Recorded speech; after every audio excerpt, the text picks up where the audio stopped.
Bonjour et bienvenue à ce premier balado de Nicolas Parent, journaliste local au Nord Info et à l'Éveil. Aujourd'hui, on va parler d'immigration. Je dis on parce que j'ai un invité spécial aujourd'hui, le président d'ABL Immigration, M. Alain Marginant. Bonjour. Ça va bien? Absolument, en pleine forme. Pour les auditeurs qui nous écoutent présentement, expliquez-moi la mission et les objectifs premiers d'ABL Immigration pour ceux qui l'ignorent. En premier, je tiens à vous remercier de cette entrevue. C'est toujours important pour nous de nous faire connaître, de faire connaître l'action qu'on mène. En fait, la mission d'ABL est très simple. C'est de favoriser, de soutenir une intégration interculturelle harmonieuse dans les Basses-Laurentides.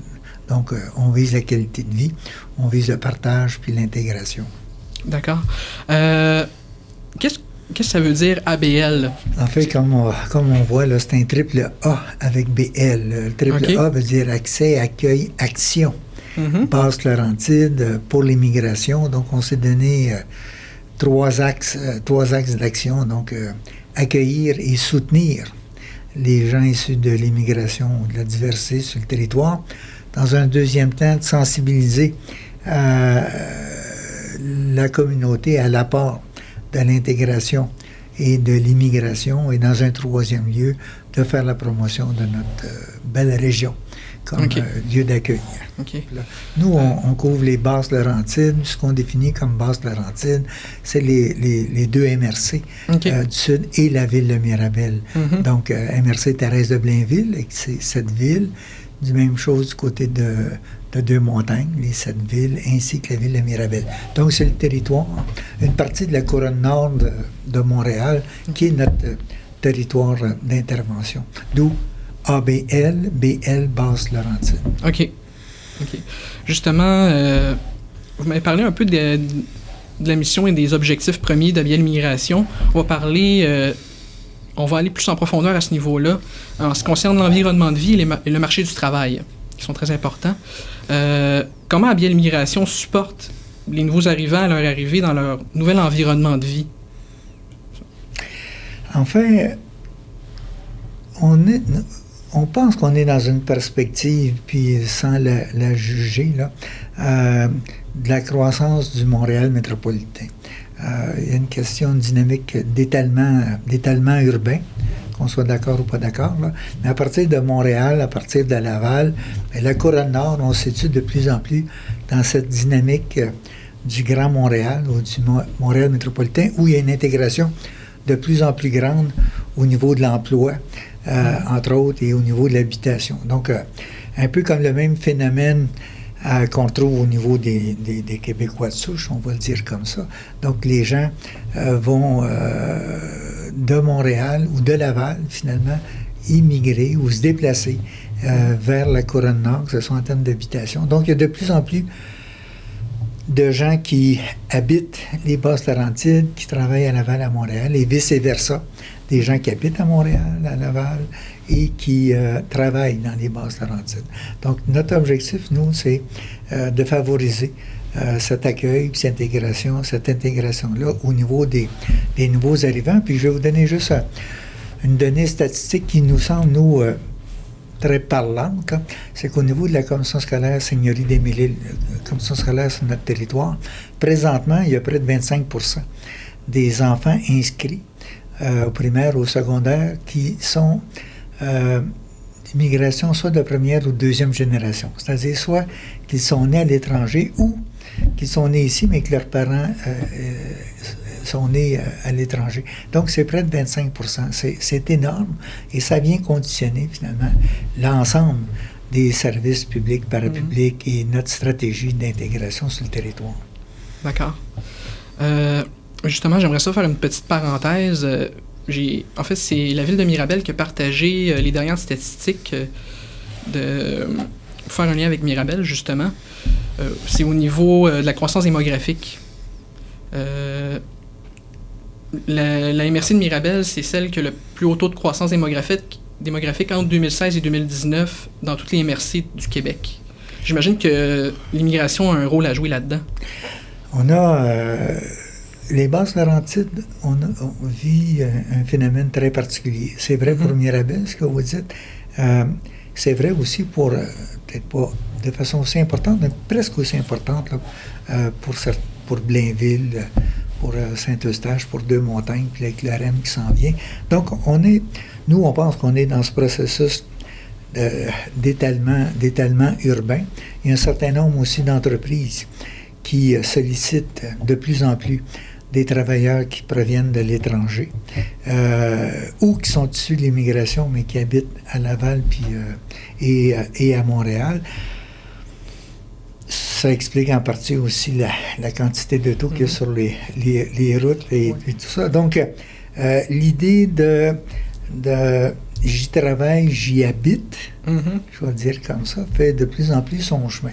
C'est-à-dire qu'il y a plusieurs phénomènes. Il y a ce phénomène au niveau finalement de l'emploi qui est couvert par des gens qui n'habitent pas le territoire. On dit qu'à Mirabel, c'est 42% des gens qui travaillent à Mirabel qui n'habitent pas Mirabel. Donc ces phénomènes-là, il y en a d'autres, doivent être pris en partie si on parle d'une pleine participation au milieu et qu'on ne soit pas que des banlieues, mais que finalement que les gens puissent participer au développement de leur ville. OK. J'ai justement visité votre site web. J'ai vu les différents services que vous offrez, de l'aide à l'intégration, orientation, accompagnement, soutien aux familles, soutien technique, logement, en matière de logement aussi, si je comprends bien. Oui, il y a un certain nombre de... Il faut dire que la pandémie là, est venue modifier le travail de deux sens au niveau de nos savoir-faire, de nos habiletés. Il a fallu développer notre expertise en termes d'aide en ligne, c'est-à-dire ce qu'on réussit assez bien. Au niveau de l'aide, ça va de toute question concernant l'inscription à l'école, obtenir finalement des cartes d'assurance santé. Il y a un certain nombre d'entreprises aussi qui font appel à des travailleurs étrangers, ce contrat de travail, là, dans lequel on s'est activé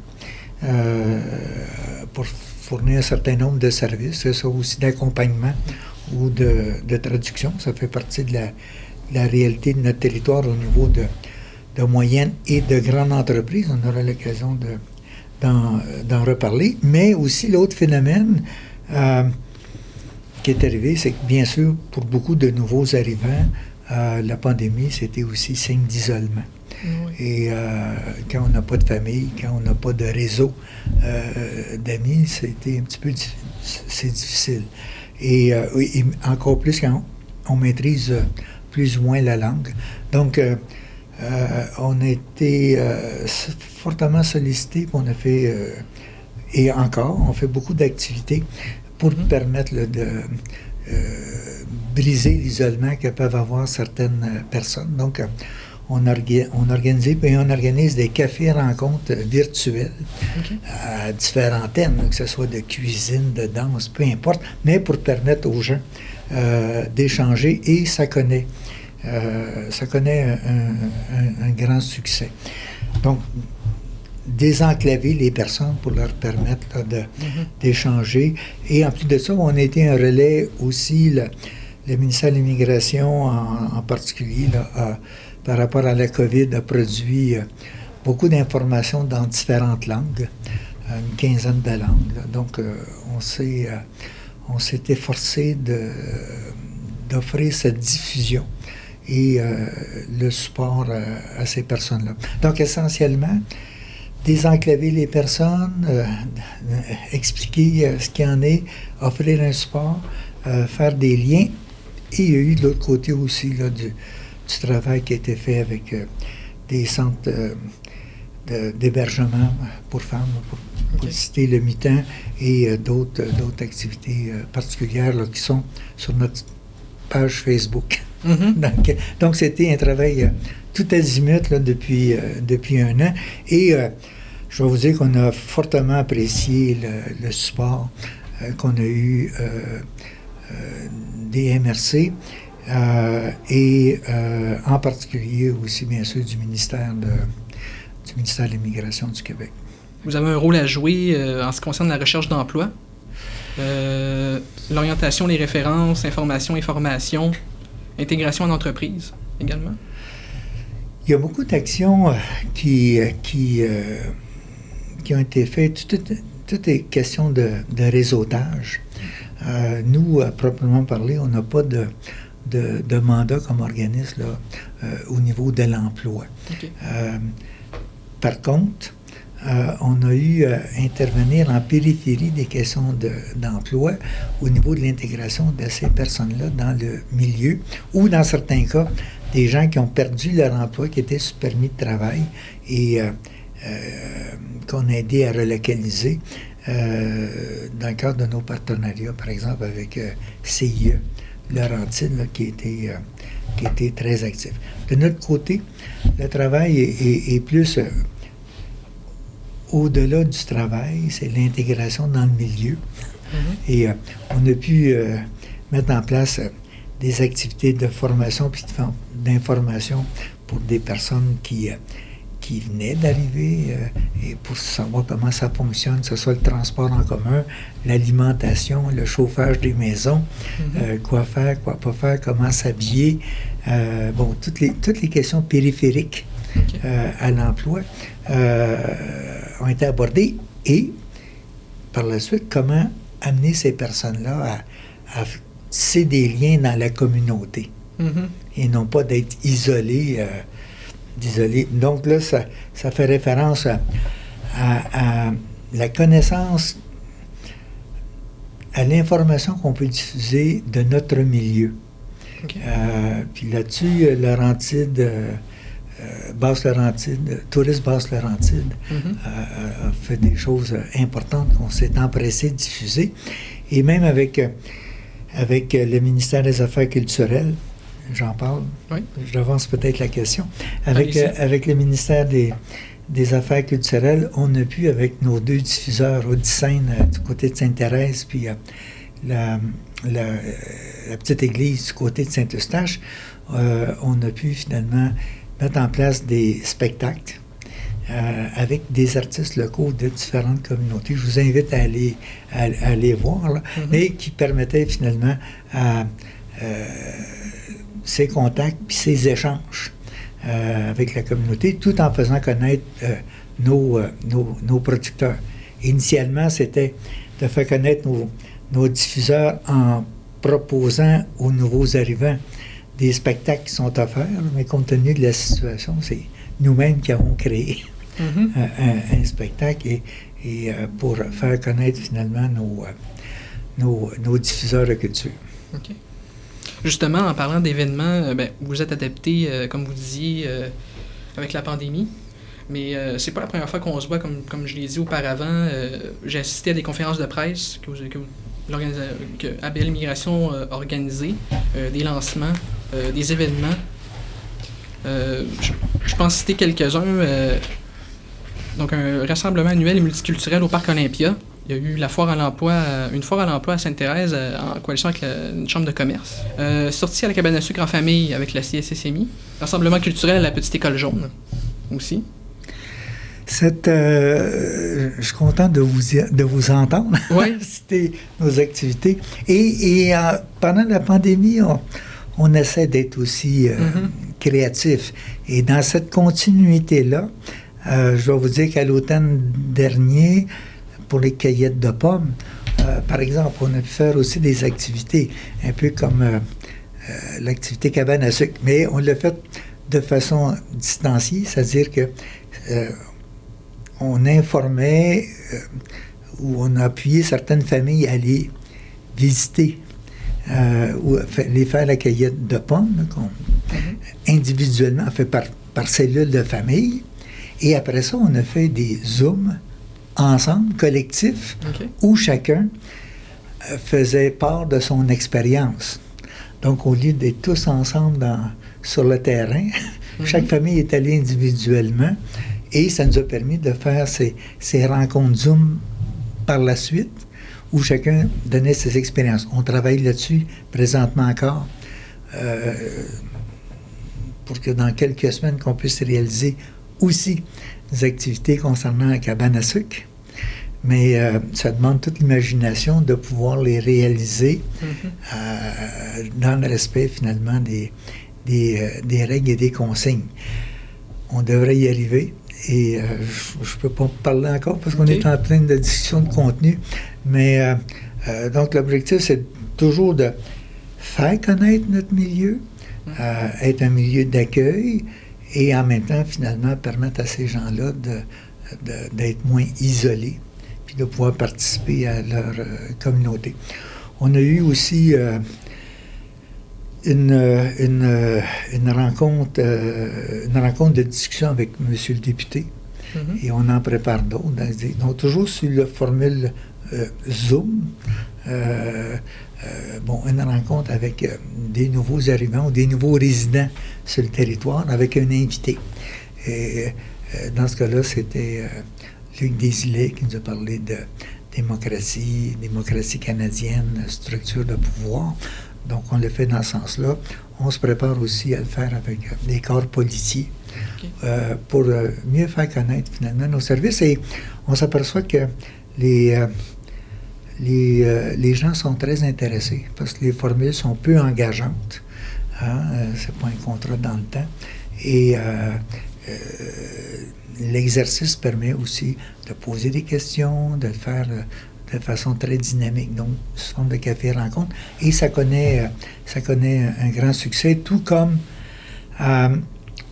depuis l'été dernier, on est autorisé par le ministère de l'Immigration à donner des séances d'information qui s'appellent Objectif Intégration. C'est des séances de formation et d'information qui sont mises en place par le ministère de l'Immigration qui permet une certification pour les personnes qui souhaiteraient faire une demande de résidence canadienne. Donc, des gens qui sont soit aux études, permis de travail ou permis d'études et autres, et qui voudraient faire le pas supplémentaire pour devenir des résidents permanents. Bien, dessus, cette formation-là leur permet finalement de poursuivre la démarche. Donc, ABN, on est autorisé depuis cette année à offrir ces sessions qui sont encadrées par le ministère. D'ailleurs, c'est le ministère qui donne la certification. Et ces sessions-là connaissent une popularité très grande, même au-delà de nos expériences. Il faut voir que ce qu'on doit mettre en évidence, et c'est très bien encadré, là, c'est ce qu'ils appellent les 5 clés. Les 5 clés qui permettent d'avoir accès à la culture ou à la nation québécoise. Donc, il y a 5 thèmes qui sont traités, qui sont bien délimités par le ministère. Et je les cite rapidement. Là. Le Québec est une société francophone. Le Québec est une société démocratique. Le Québec est une société où l'égalité entre les femmes et les hommes est reconnue. Le Québec est une société laïque. Et en dernier lieu, le Québec est une société de droit où les droits et responsabilités doivent s'exercer pour tous les citoyens. Ces 5 clés-là, finalement, sont présentées, sont débattues avec des nouveaux arrivants et ça donne l'occasion d'échanges absolument excellentes entre les personnes et ça nous permet aussi de faire davantage connaître notre milieu et de voir par la suite des gens qui veulent participer à d'autres activités. Là, je pense à l'avant-dernière session, on a fait ça, puis pas longtemps après, il y avait le café rencontre avec le député. Et finalement, il y a des gens de cette activité-là qui ont dit « Ah, ben, OK, on sait c'est quoi un député. Bon, la démocratie, c'est pas dans tous les pays qu'on peut s'adresser directement à un député. » Donc, on est assez fiers de cette dynamique-là. Et je pense que la pandémie a causé des problèmes, mais a été aussi d'une certaine façon, là, nous a permis de certaines initiatives qu'on n'aurait peut-être pas prises autrement. Okay. Vous parlez du député fédéral de Rivière-des-Mille-Îles, M. Luc Desilets. Vous avez parlé de partenariat avec les policiers. J'imagine qu'il y a des partenariats et des liens avec la communauté, avec les acteurs de la communauté. C'est important pour vous Absolument. On a proposé au ministère de l'Immigration une grille d'activités qui vise une plus grande ou la pleine participation des gens issus de l'immigration là, au développement de la communauté. On parlait tantôt de Mirabel, autant du côté de Thérèse de Blainville, autant du côté de Deux-Montagnes. Il y a, je pense, vraiment une volonté de pleine participation des citoyens à la vie collective. C'est un défi que toutes les villes ont, je pense. Il faut dépasser la banlieue. Et c'est une appropriation du milieu. Donc, ça concerne les nouveaux arrivants, ça concerne les gens des communautés, mais ça concerne finalement tous les nouveaux résidents au niveau des Basses-Laurentides. Donc là, il y a une convergence d'actions.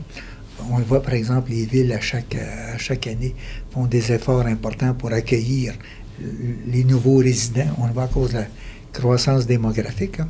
Mais là, c'est qu'il faut penser que dans ces nouveaux résidents, il y a de plus en plus de personnes qui sont issues de l'immigration. Et c'est sûr que ça a des impacts. On voit la montée du soccer, du football. Donc, on voit des modifications au niveau des activités sportives, des activités culturelles.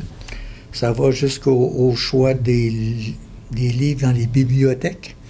L'an passé, par exemple, ça s'est fait ailleurs, pas autrement aussi, mais l'an passé, la bibliothèque de Saint-Eustache, pendant la semaine des rencontres interculturelles, avait mis en évidence un certain nombre d'écrivains québécois, mais néo-québécois. Donc, c'est souvent l'occasion, là, ces événements-là, de mettre en évidence cette ouverture et ce patrimoine. Dernière question. Lorsqu'on parle d'immigration, on utilise différentes dénominations, comme immigrants, néo-québécois, gens issus de la diversité. C'est quoi quel mot utiliser selon les circonstances? C'est une question que je me pose depuis longtemps. Écoutez, à votre question, je vais répondre simplement. On va parler, nous, de Québécois ou de néo-Québécois, là, dans la mesure où Québécois, on fait référence à une personne qui est née sur le territoire. Néo-Québécois, une personne qui vit ici, qui est Québécois, mais qui n'est pas né sur le territoire. Maintenant, entre Québécois, néo-Québécois et immigrants, la distinction, ça devient un petit peu plus complexe. Je vous dirais souvent qu'on appelle immigrant ou nouvel arrivant, une personne qui ça fait 5 ans et moins qui est sur le territoire, selon les anciennes règles. Et encore là, au niveau des nouveaux arrivants, est-ce qu'on distingue le travailleur agricole? Est-ce qu'on distingue l'étudiant ou la personne qui est de passage ou une personne qui a décidé de s'établir, de prendre racine dans un nouveau pays d'accueil, qui serait plus des immigrants, tandis que les autres ne seraient pas des immigrants. L'autre élément important, on va souvent parler de communauté d'origine. Une personne qui est communauté d'origine hispanophone ou arabe ou d'une autre nature. Donc, on va parler là de différentes communautés d'origine. La communauté étant la communauté, finalement, québécoise. Okay. Je ne sais pas si je vous réponds bien à votre question, mais... Très bien. C'est une excellente question. Donc, merci beaucoup, M. Marginat, pour cette entrevue très intéressante. J'invite les auditeurs à visiter le site web d'ABL Migration pour plus d'informations et pour en connaître davantage sur les services offerts. Donc, au www.abl-immigration.org. Vous pouvez aussi aller visiter le site web des journaux Nord Info et L'Éveil. Il va y avoir un article d'ailleurs publié le 17 février prochain, si ce n'est pas déjà fait, dans la section spéciale En direct de Mirabel. Donc voilà, bonne journée, merci beaucoup.